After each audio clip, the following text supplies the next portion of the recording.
Hello and welcome to the Pre-Chiro podcast. I'm your host, Dr. Ben Glass, and today we're making a professional chiropractor connection out in the UK with Dr. Lewis Sumner. Lewis, can you get us started by just introducing yourself and reflecting on that time in life when you decided you wanted to become a chiropractor? Of course. So yes, I'm Lewis Sumner. I've been a chiropractor now for a year and a half. I graduated from McTimoney near Oxfordshire in the UK.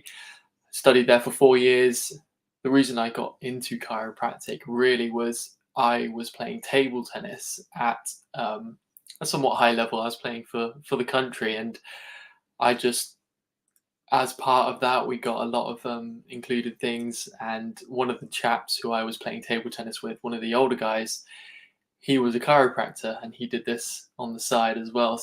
He did table tennis on the side. So naturally, going through, I was very inquisitive, always had that sporting background, and found it very interesting. I was wanting to be a doctor or an osteopath or a chiropractor or physiotherapist, something like that. And he really said one thing that changed my mind. And he said, chiropractors are just the cause, not the symptoms. And ever since then, I was like, well, duh. Like, yeah, that's right. That should how it is be, and not treat the symptoms. And ever since then, I'd wanted to be a chiropractor, but I hate school. So I put it off for a bit. Um, I just waited like 3 or so years, worked for a bit, and then here I am, a chiropractor. I'm an associate. I work for a chiropractor called Tom Waller. He's really a great mentor and coach for me, and he's been really helpful so far, and pushing me beyond my comfort zone and getting me out there and starting my own bit.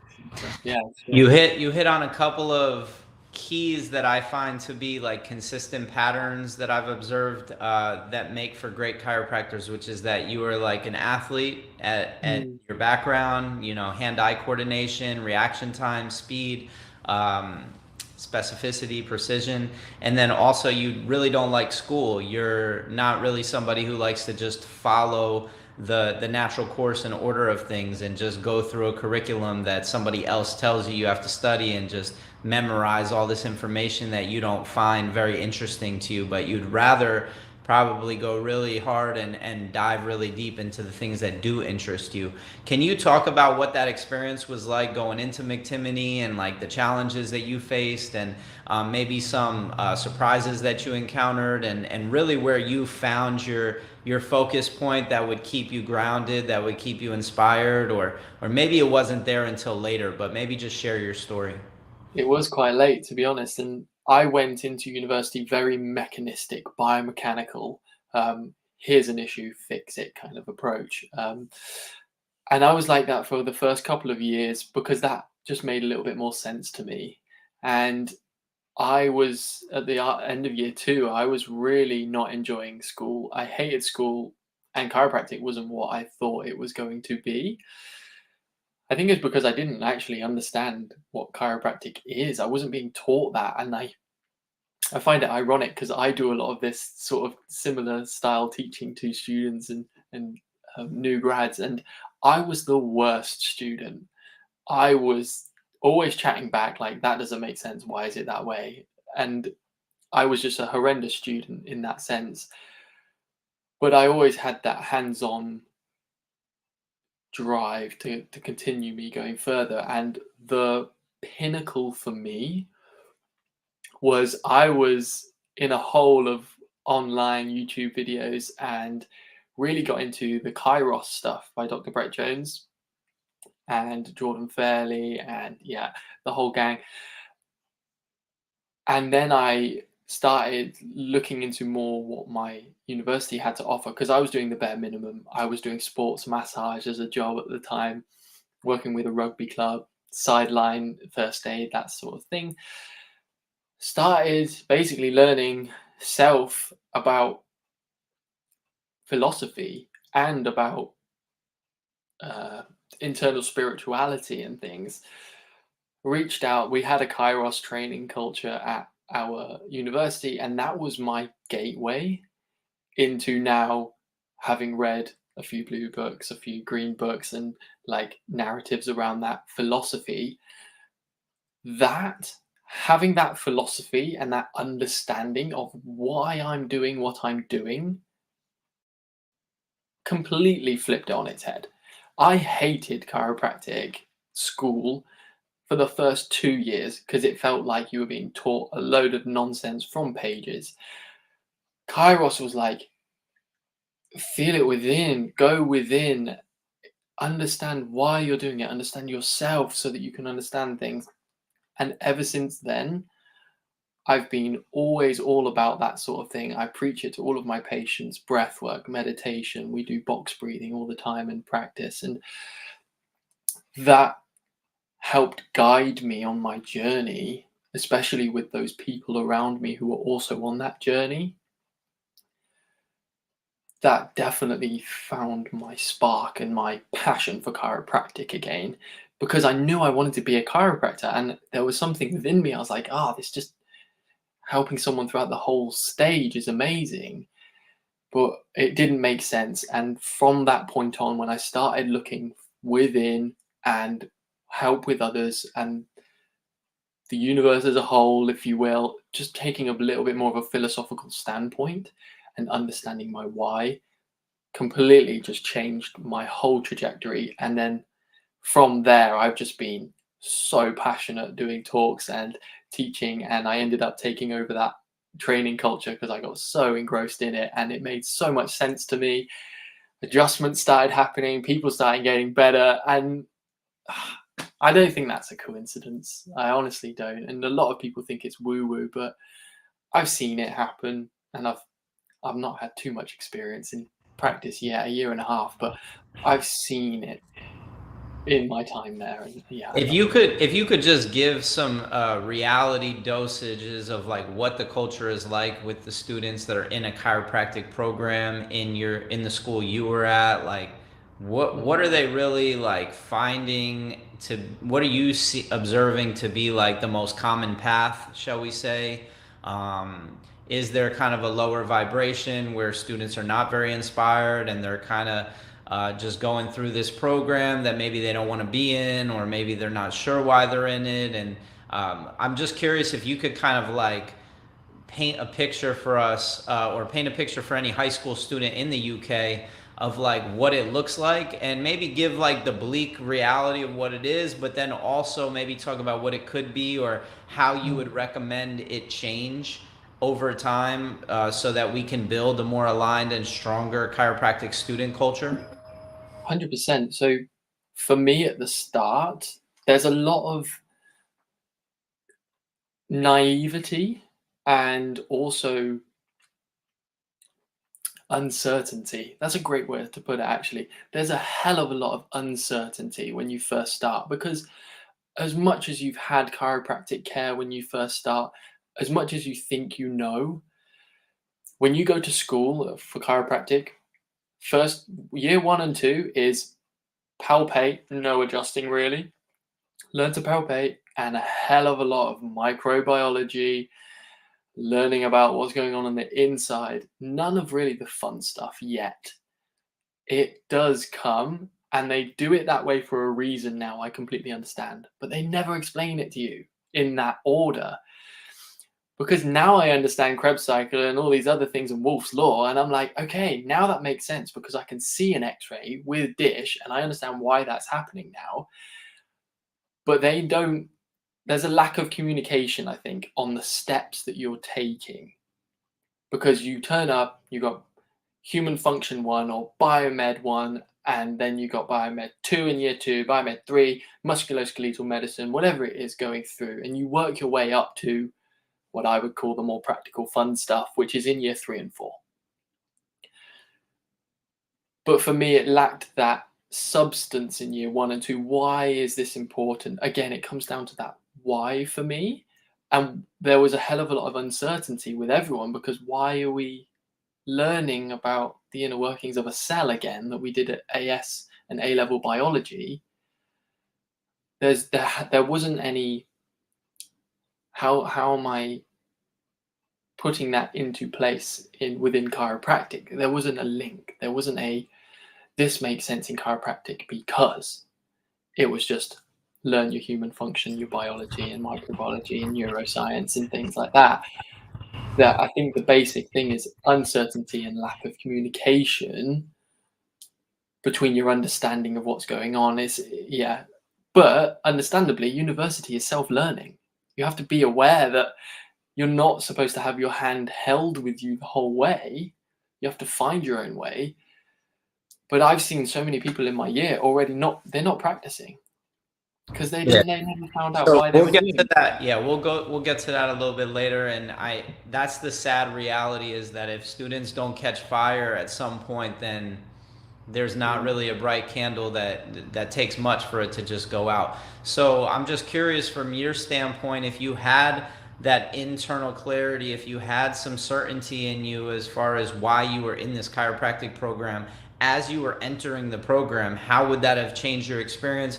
What could you have accomplished in those first 2 years as far as connecting the dots between the sciences and the clinical application, Mm. or the sciences and your own self reflections and your self understanding? What could those 2 years become, and what could they mean if somebody had all the experience that you have, minus obviously the clinical practice, but all the experience that you have of like things you've been exposed to and things you've experienced prior to starting chiropractic school?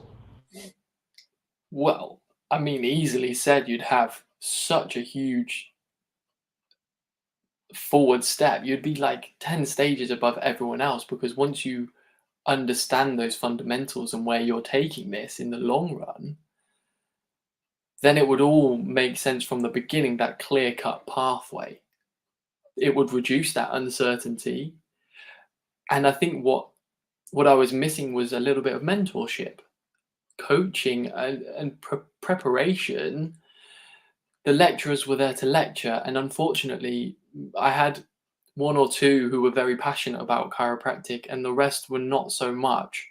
And you can understand whose lectures we enjoyed more as a whole because they were passionate about it. And I think that is, like you touched upon, finding that fire, that passion in chiropractic. I think for me, I thought I understood what chiropractic was because I had chiropractic.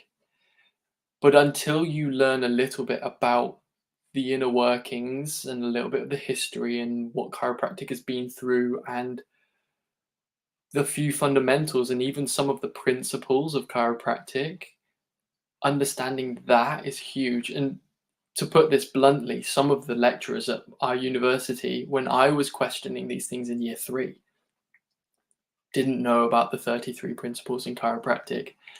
And that blew my mind because that became what chiropractic is. And it's not for everyone, there's different avenues to go down. But I wasn't shown the different avenues and different practices and different modalities that I can take it in sport chiropractic and philosophical or family or pregnancy or infant. It can broaden your horizons once you know what's out there.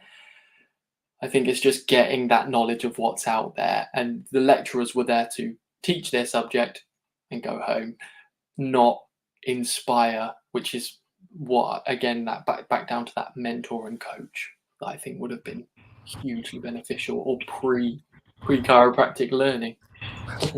Well, yeah, I think that at this point, there needs to be a mentor for every stage that addresses the different needs of the people that are going through these different stages, because the stage you're at right now, or the stage you were at in your third and fourth year, was not the stage you were at in your first or second year. It's not the stage you were at in your pre-chiropractic years. And we really do need to handhold in the beginning so that people can feel that support and that guidance, and then be internally guided once they have that awareness of what's available to them, right? It's like just being asked the question of like, what are your specialized pathways that you took, or what are the specific interests that you have, as a high school, college student, as a pre-Chiro student, as a Chiro student that's early on, and then as a Chiro student that's in their clinical years. I mean, I just think that the needs keep changing. They keep getting more refined, more specific, more crystallized.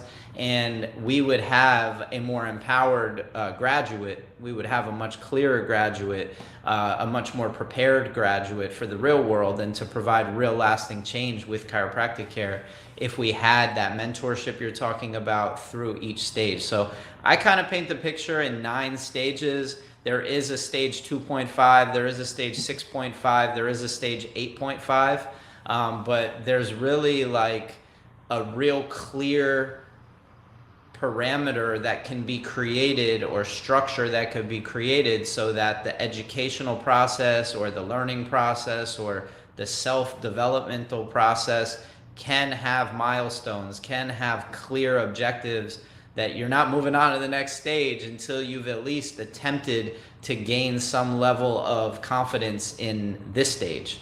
So I'm open to explore that with you. We don't have to go deeper into that. I'm enjoying hearing about your experience. After all, this is an interview of you. But at the end of the day, we need to build a better structure so that we could have better function. I mean, it's pretty I basic. completely agree. And the biggest thing for me, I think, since graduating is having a mentor. Like having a coach, having a mentor to help guide me through has, number one, Tom's got like 10, 15 years experience in this. He's like, Lewis, I have been you. Trust me. Do this, do this. And he allows me wiggle room. He lets me make a few mistakes and learn from those.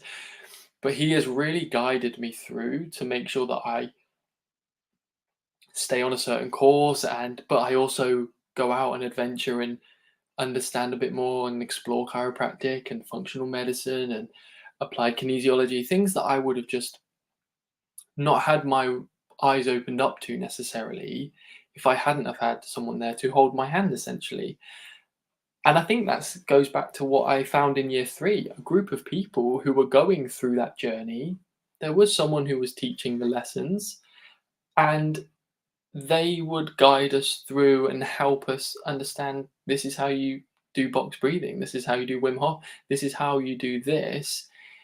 This is our aim with it. Do you feel that? Tell us your expression of that. And someone to go through those processes with you who has the experience and has the know-how and a solid foundation for that, worth its weight in gold.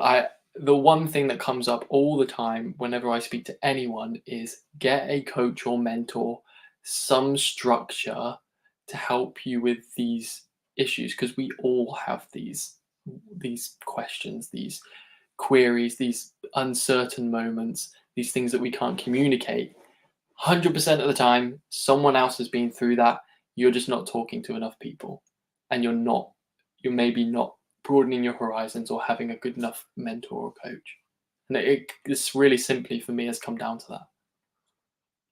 Can you talk about the inspiration behind the Chiro student interviews that you started facilitating, and like where that came from and what the intention behind it was, and maybe even what the vision for it is into the future? Of course. Thank you. Shameless plug. But essentially, I was like, who are the people in chiropractic that I've heard of and heard speak online, or maybe that I have just questions for about philosophy, about their advice and tips and resources for students. And I was like, screw it, I'm just going to record it, ask them to come on a podcast, put it out there so that every student, new grad who wants to hear advice to general population and student and new grad, what they should be doing, just in one place. Like, I've had Tim Young, I've had Brett, I've had people in the UK like Tom, I've had who have I had? Don McDonald from what's his podcast called? I can't remember. And I just had so many people that I would never have dreamt of speaking to as a student. I started it when I was a student because I was like, why is there not something like this? I found basically a gap where I was like, I can find recordings of lectures, but nothing answering the questions that I wanted. So I just took it into my own hands, and it's kind of grown to the point where I've had a good amount of people on, and I've started to vary the questions a little bit because I'm very selfish with it. It's a project for me for self-growth. every time I interview someone, I'm learning, I'm absorbing. Like yourself, you ask a question and then you listen for like half an hour. You barely talk, you learn from that person. And all of that information I write down. If you see or listen to one of my podcasts, I'm constantly writing stuff down. And that's what I put in the description of what all of their recommendations for books, podcasts, seminars, online courses, or things to start trying. And that was it really. It was creating a centralized hub for students to just quickly listen to a 20-minute interview with Tim Young, who I think most people in chiropractic kind of know him or know of him, Vitalistic Chiropractic, and see what he has as advice, because he's in the States and in the UK. I ain't flying to the States anytime soon, and I can't afford £1,000 for a seminar and £1,000 for a flight and just to have a conversation. And I'm lucky enough to be in the position now where I can talk to a few people, which is nice.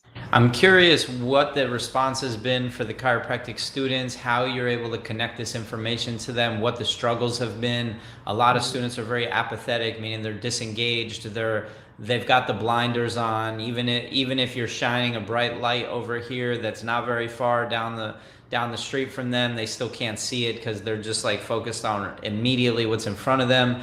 I'm also curious if you've thought about trying to introduce some of your content into the schools through student clubs or through the school administration. Have you touched on any of those communities? What's the students' response been? I have a few links with um, students, especially in the UK, and I try to interview a lot of people stateside and in Europe as well. It's just about building connections, so you're definitely coming on my show next, so don't worry. But I do get a lot of messages from students saying, even after, yeah, I listened to your podcast and I'm really motivated, but where do I start? Where do I begin? And that's still an answer I vaguely brush over, because you have to just try stuff without sounding very vague. I just went to one club and found it was helpful. I've been to many other clubs now and seminars and weekends, and I now understand what works for me. Now, some people are going to agree with that, some people aren't. That's okay. But I've hopefully found, and I'm still finding, what works for me.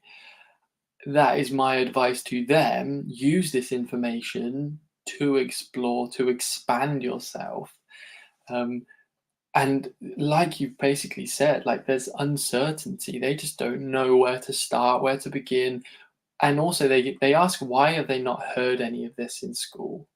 Why have they not heard anything about the 33 principles, or too much about DD or BJ and everything that they went through? And that for me was, I had to self-learn the 33 principles. I had to self-learn about the green books and buy my own Fred Barge books. And it was never presented to me at chiropractic school.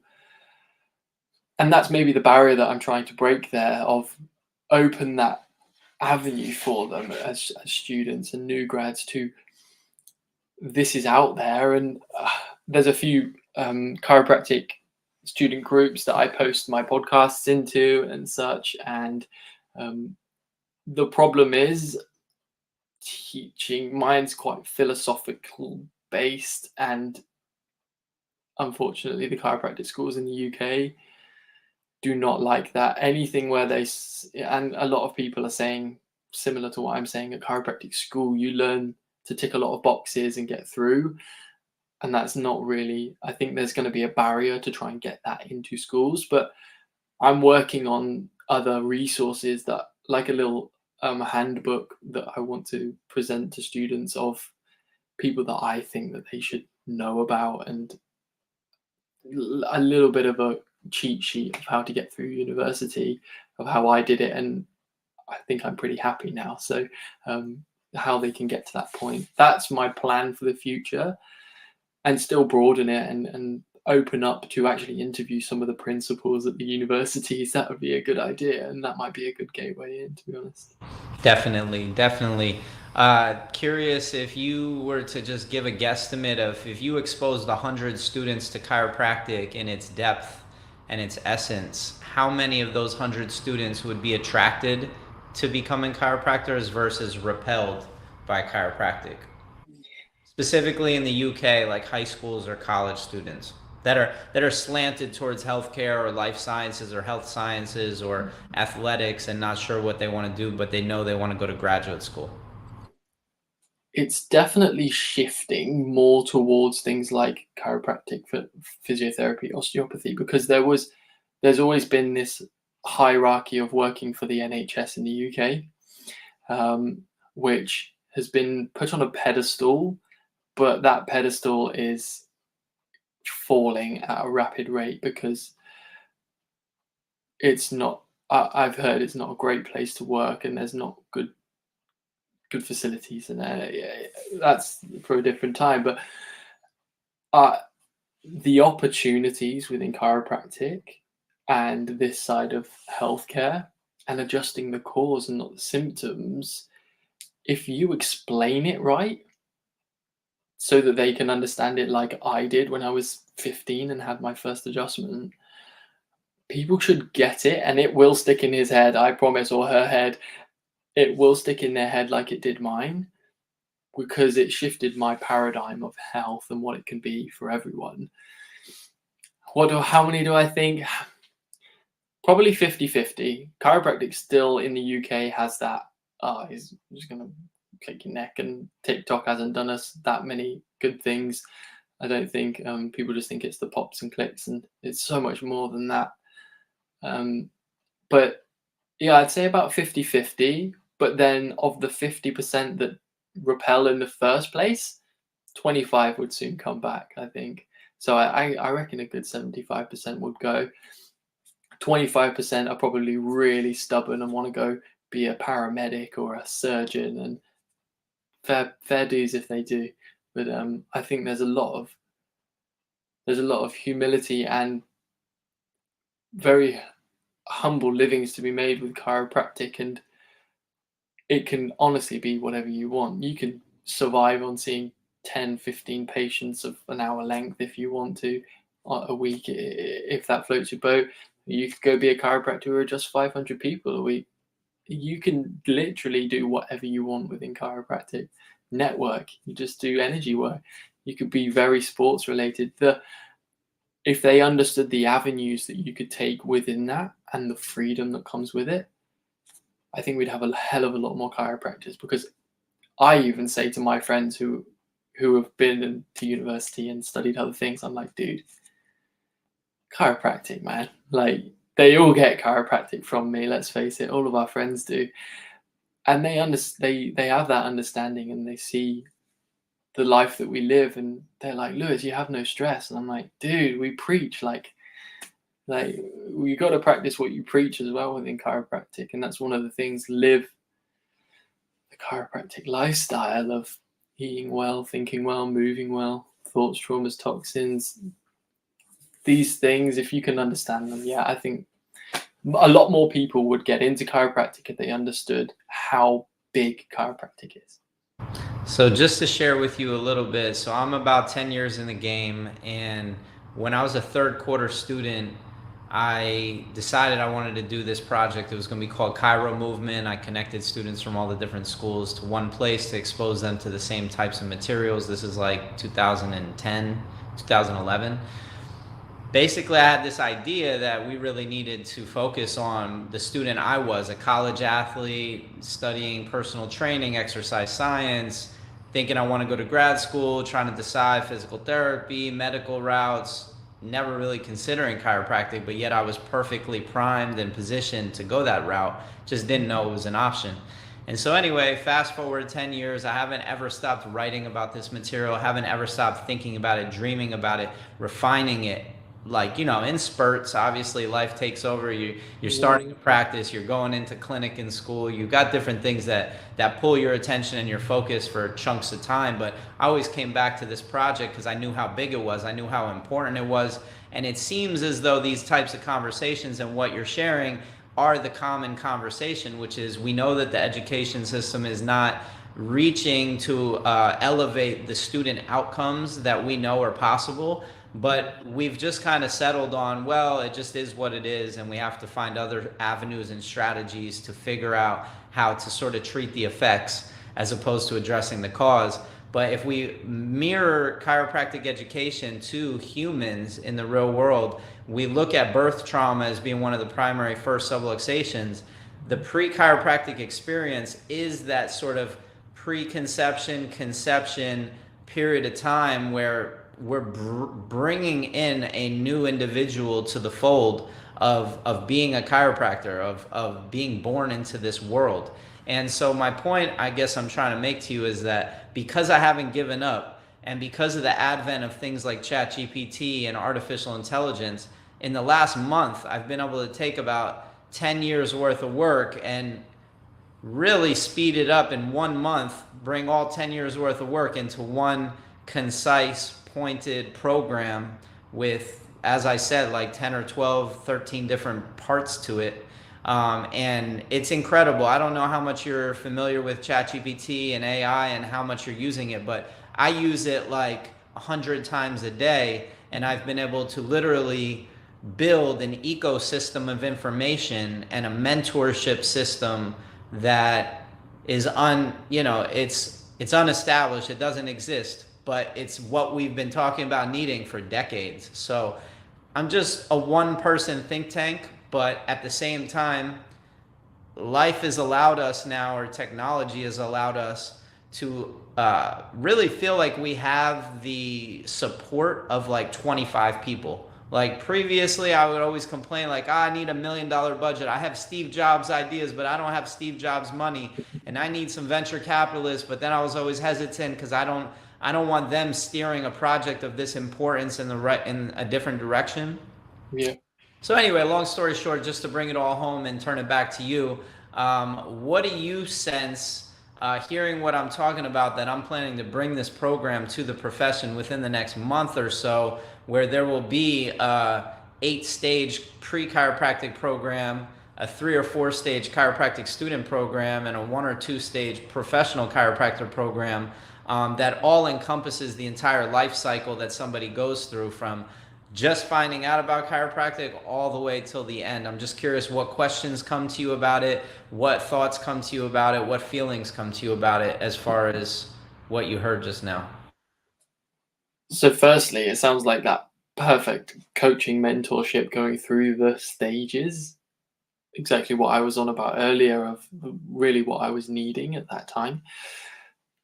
My first question that comes to head is are they working with you directly? Will they have some time with you, or is it just an online system? Because these chats, for me, are just unreal. Like, I love these chats. You messaged me and I was like, yeah, let's do it, like, as soon as possible, because I love these chats talking about chiropractic and having this help in the right direction, or some sort of back and forth communication with someone where I can be open and honest and show my flaws and weaknesses, which can't happen in a university environment.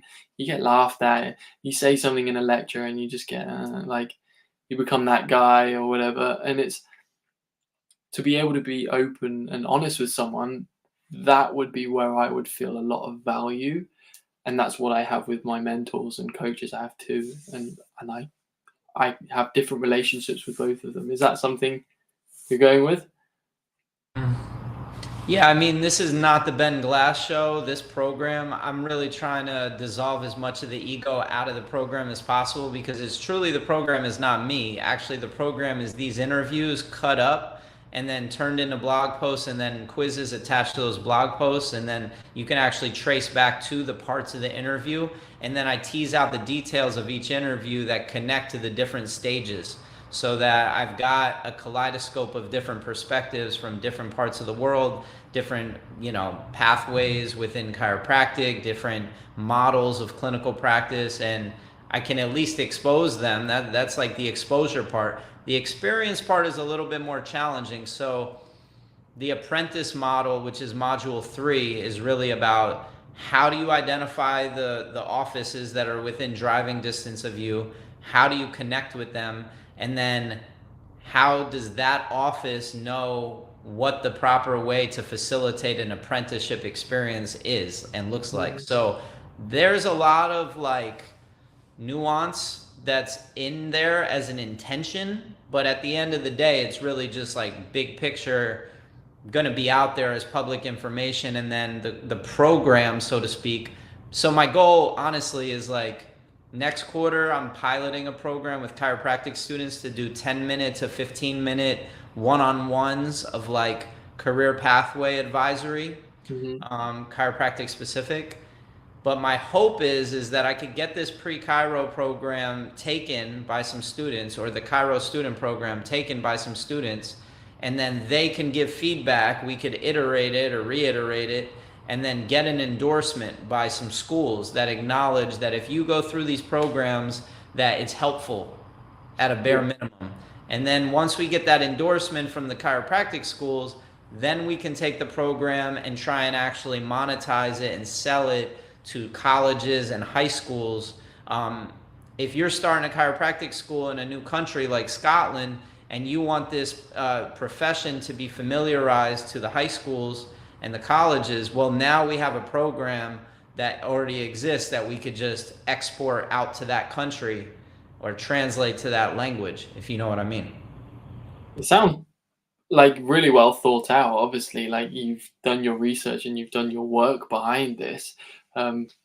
It's about if you're even interested a little bit in chiropractic, I worry that then are they going to follow through on a proper in-depth program or course or whatever it might be.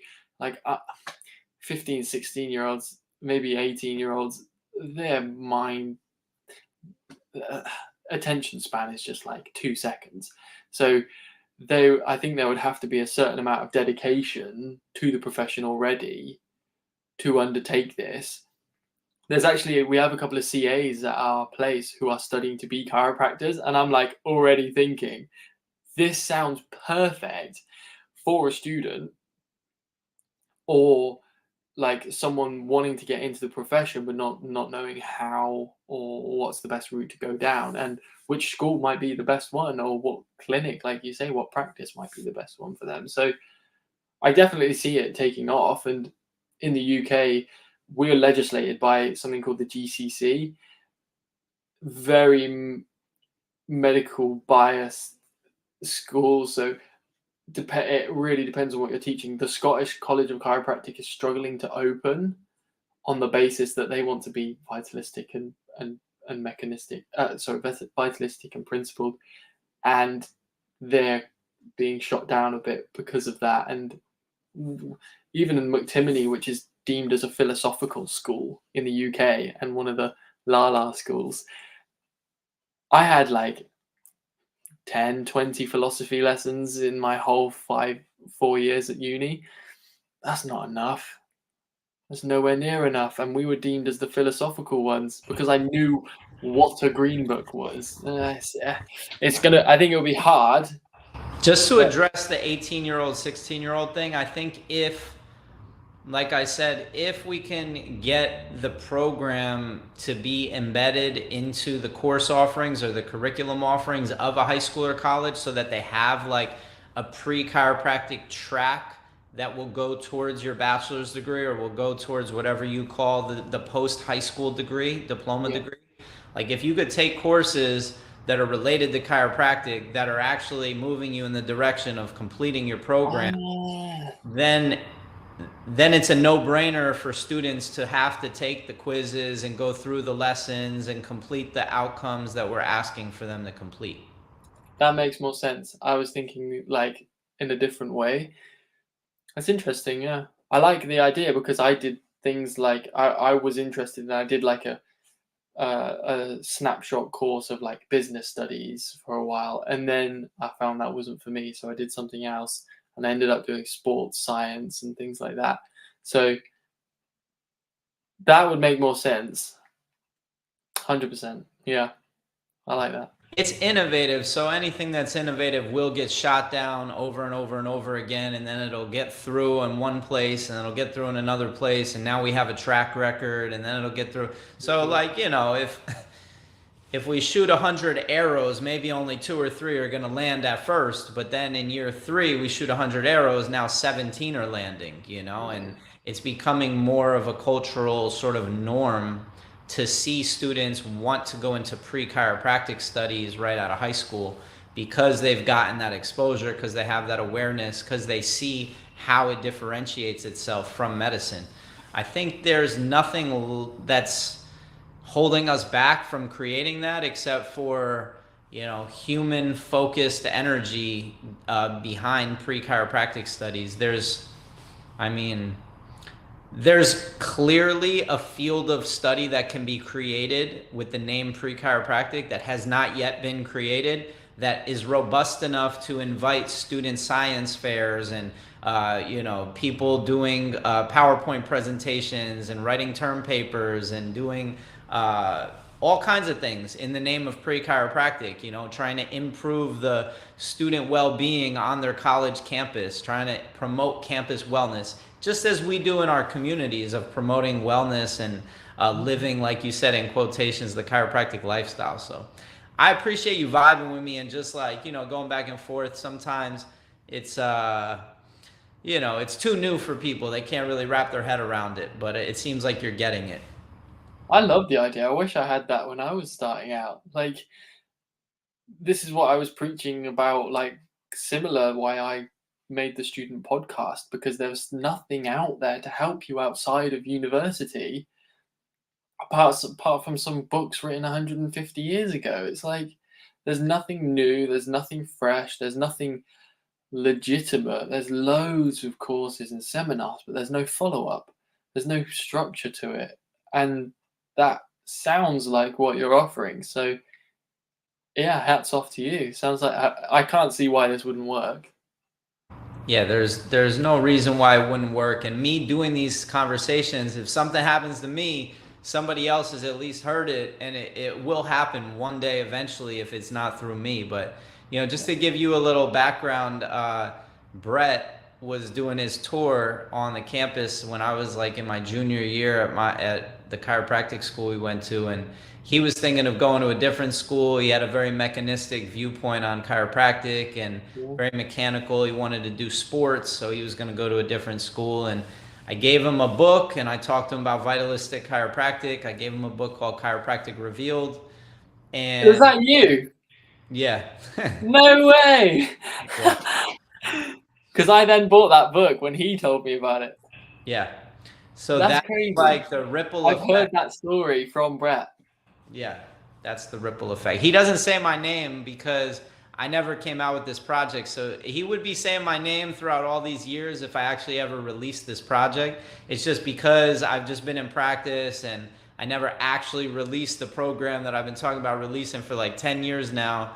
He had no reason to mention my name because nobody knows who I am, and there's no reference of me really beyond this podcast. But yeah, I won't ever take responsibility for KTC, but you can make the argument KTC would have never existed if it wasn't for me going out of my way to really care and take interest in a student who was a little lost and trying to find his way and had all the potential in the world, and I could see his potential, but I just needed to connect him in the right directions and guide him and support him in the first 6 months to a year in his program, and the others too, Lance and other people too. But yeah.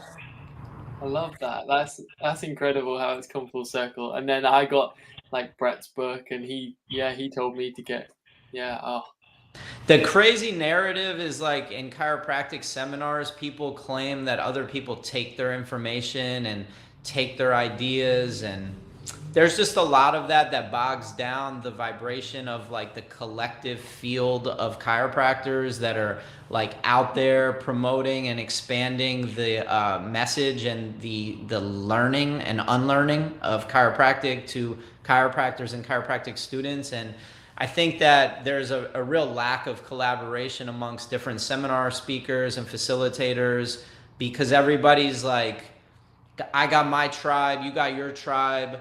You took this from me, but I'm not too salty about it, but I am kind of still salty about it. But like, so that goes on a lot behind the scenes with just a number, 20, 30, 40, 50 different chiropractors that are all really aligned in purpose, but are all off in different directions, doing their own thing, making a difference in their own unique way, but like little pockets.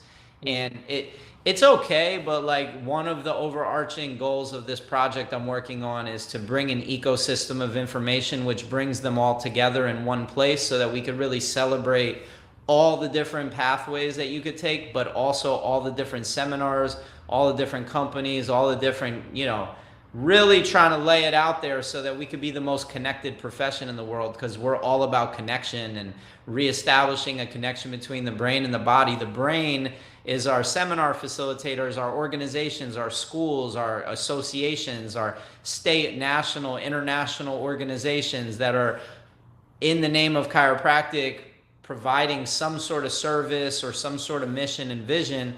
And then we have our students, we have the community members that are the cells, the tissue cells. So like there's a true disconnection between the schools and the organizations, between the students and the organizations, between the students and the schools, and the students. And, once you graduate, you really have no reason to talk to that school anymore unless you're trying to work with them.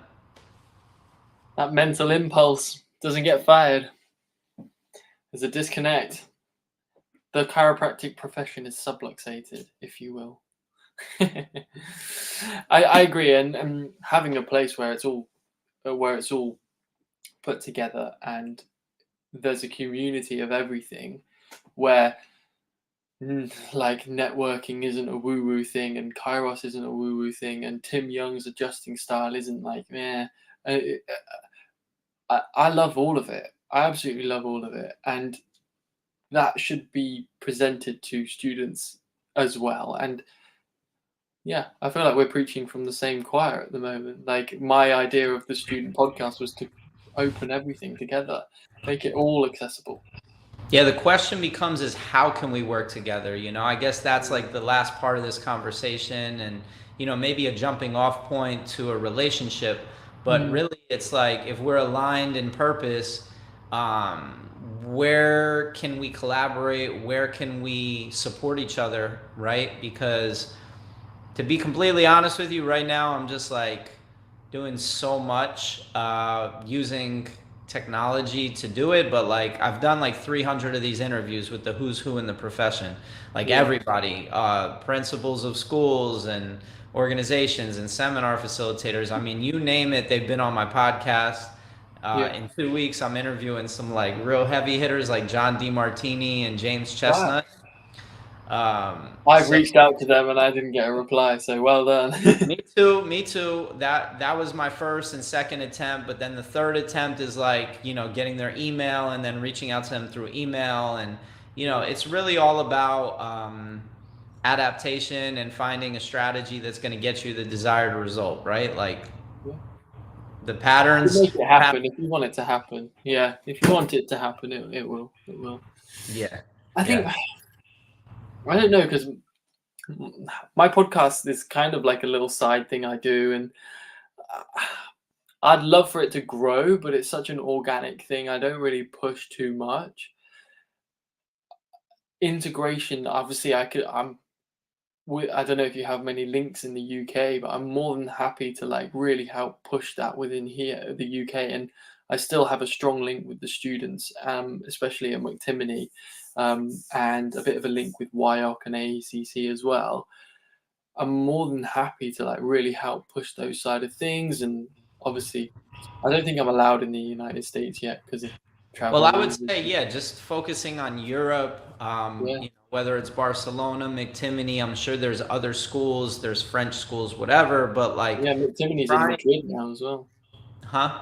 McTimoney's in Madrid, and they have a link Madrid. in, I think, Hong Kong now as well. And there's a new school in Netherlands. Mm. So yeah, point I'm trying to make, I guess, is that like aligning behind the vision, which is that we're trying to paint a picture of the overarching life cycle. I'll try and really do it as fast and succinctly as possible, but like when you're doing interviews of students, asking them the basic questions like how would you describe chiropractic, what is chiropractic, what differentiates chiropractic, why do people become chiropractors. That's kind of like asking them why they became a chiropractor and like what is it.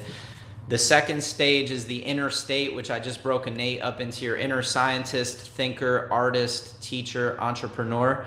So that's really the skill set development, the skill set awareness building, the career pathways, and like the skill sets that you need to develop within those career pathways. The third stage is the apprentice, where you're going and having a real world experience and just having a clear structure of what you're going to the office to get, whether it's looking at paperwork or observing adjustments or getting adjustments and doing reflections on that, and a number of other things, like really approaching the practice from a holistic standpoint and trying to learn it from the inside out. And then the fourth stage is starting your own pre-Chiro club on your college or high school campus and gaining real world experience of what it's like to start something. Obviously, having mentorship is going to be key there, and supportive guidance is going to be key there. The fifth stage after you've done all that is to just do an independent study, creative project, capstone project. And then the sixth stage is really about trying to get them to go through the admissions process of writing a personal statement and getting references and getting into school, getting into a program that is aligned with what they want to kind of pursue in a specialized way within chiropractic. 6.5 is really just that transition of identity from pre-Chiro student to Chiro student. And then stage 7 is the initial experiences of getting acclimated on the campus, getting focused on what you're wanting to practice and study and getting deeper into that. Stage 8 is really about just starting in clinics, starting to take care of people in the outpatient clinics or whatever that experience looks like within the school's infrastructure and framework. 8.5 is that transition from Chiro student to pro Chiro. So that identity shift, but also like putting together a plan of what you're going to do after school. And then stage 9 is like starting up, pro Chiro startup, whether it's an associateship, starting your own practice. And then 9.5 is kind of that, I know that I'm established now and I want to stay professionally engaged. So like continuing education or postgraduate programs or just ways that you can support the profession, because we have this new infrastructure in place that allows you to really efficiently get in where you fit in and make a difference in ways that you were never able to make a difference before. That's a very succinct way to do it, isn't it? It sounds very like earlier, like you just described. It feels very thought out and like a thorough plan. And there's what came to me just a second ago with there's a thing in the UK called the RCC, the Royal College of Chiropractors. I don't know if it's worldwide. They have like a Chiro buddy thing and a chiropractic like diploma course that you can do. But I think a lot of that is like post university. I don't think it's very much pre university here. It's like a Chiro buddy. A lot of like the associations in the UK, like insurance companies and stuff, do those buddies and student mentors, but nothing like a proper course going through. And like I said, this sounds like something I would have 100% signed up to if given the opportunity. Someone who would actually be really a big catalyst for this might be the guy I work for, Tom Waller. He is so passionate and wanting projects like these to really work on because he has so many ideas and so much passion for it. That and he has a big influence in the UK that someone like him might really Yeah. appreciate. Yeah, we were in contact about a year and a half ago, and Yeah. we just were never able to make the connection on the interview. But not hearing his name again I've been trying to find him because he was recommended to me by Dean, who's in the UK. Right, stop. Yeah, and I had interviewed him like years ago, and he was like, "You should talk to my friend Tom." So yeah, you're bringing him up again, and yeah, I don't want this to be about me. I want this to be about the profession. It's Yeah. really just well thought out because it's been 10 or 12 years, and I never stopped reflecting on it. And it's like teasing out all the details of like every single sort of moment that's of value that creates this narrative arc is really what we need to highlight and help facilitate as an opportunity for students as often as possible so that they can really continually be given opportunities that feed them within, that when they get out of school they're just like, okay, like looking back, I'm glad I went to chiropractic school. Not like, oh my gosh, I'm so glad I'm done with that program. And, Yeah. I just can't wait to erase that from my memory. So, not to kick the schools while they're down, but just to say that, hey, if we could also support schools to raise their standards and to provide that consistency all the way through chiropractic school that we provided through pre-chiropractic, I think it matters.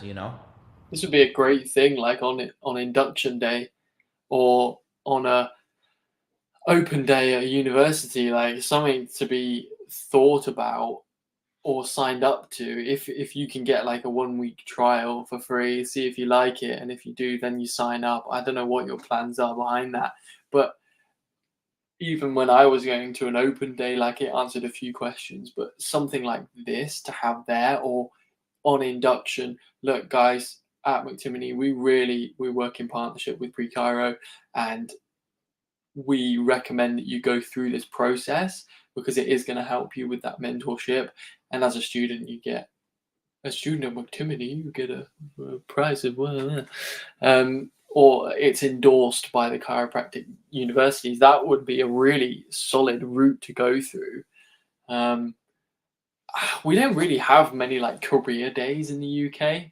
Like that's far and few between, things like that, or science fairs and stuff. Like it's um, maybe like one or two, but you'd have to go to like every single secondary school in the UK, and that's thousands. But that would be a goal one day. Start maybe at chiropractic schools and then work your way deeper and deeper to the point where I've gone to primary schools and done health talks in our local area just because we reach out.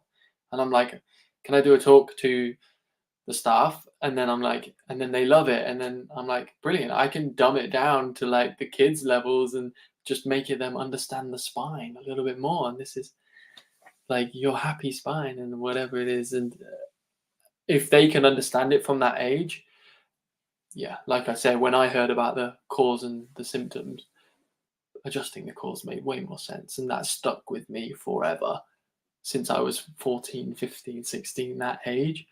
And then I only went to university at 21. That's like a good solid 6, 7 years of it sticking in my head. And I didn't have like full chiropractic care. I had like a handful of adjustments, but I understood it because I experienced it and it was explained to me in an easy way for a teenager to understand. But yeah, I think this is a great idea. Well, it's not even an idea anymore. You're bringing it to fruition. That's the main thing.